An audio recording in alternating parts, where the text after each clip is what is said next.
ప్రదేశం ఓఆర్ఆర్ దగ్గర 4 సైడ్లు 2 కిలోమీటర్ల సుమారు మొత్తం ట్రాఫిక్ జామ్ అయింది.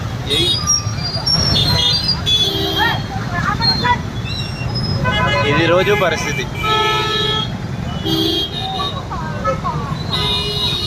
ఇట్లా పట్టుకోరా, వీడియోలు తీయు.